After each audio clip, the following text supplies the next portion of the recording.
আসসালামু আলাইকুম। জি, ওয়ালাইকুম আসসালাম। আপনি আমাদের এখানে আসছিলেন কি কষ্ট নিয়ে?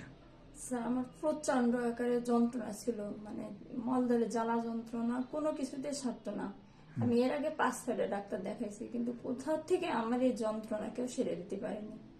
তারপর আমি নেটের মাধ্যমে আপনার এই নাম্বারটা পাই, আচ্ছা আচ্ছা। যোগাযোগ করে আমি এখানে আসি। জি আসার পরে আমি ওষুধ খাই, কিন্তু প্রথম 2-3-4 সপ্তাহ আমার কোনো রকম কোনো কিছু হয়নি, কিন্তু জি। আস্তে আস্তে আল্লাহ আমার সুস্থ করে দিয়েছে। আমি অনেক সুস্থ এখন। আপনি প্রথম যখন আসছিলেন তখন আপনার কাছে কি অনুভূতি ছিল আর এখন কেমন? তখন ভেবেছিলাম হয়তো এই যন্ত্রণা থেকে আল্লাহ কখনো আমাকে সুস্থ করবে না, কিন্তু আল্লাহর অশেষ মেহেরবানি, সে উপরে আর নিচে আপনি। এখানে আসার পরে আমি অনেক সুস্থ, সে কথা বলা যাবে না। তাতে ওষুধ আপনি আমাদের এখানে কতদিন খেলেন? এই 2.5 মাস মতন খাচ্ছি। 2.5 মাস।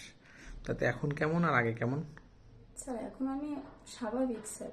যাক, আর আলহামদুলিল্লাহ। তখন আমি সারাদিন শুধু চোখের, সারাদিনই কান্নাকাটি করতাম, দিন রাত 24 ঘন্টায়। জি, ঠিক আছে, ধন্যবাদ। হ্যাঁ।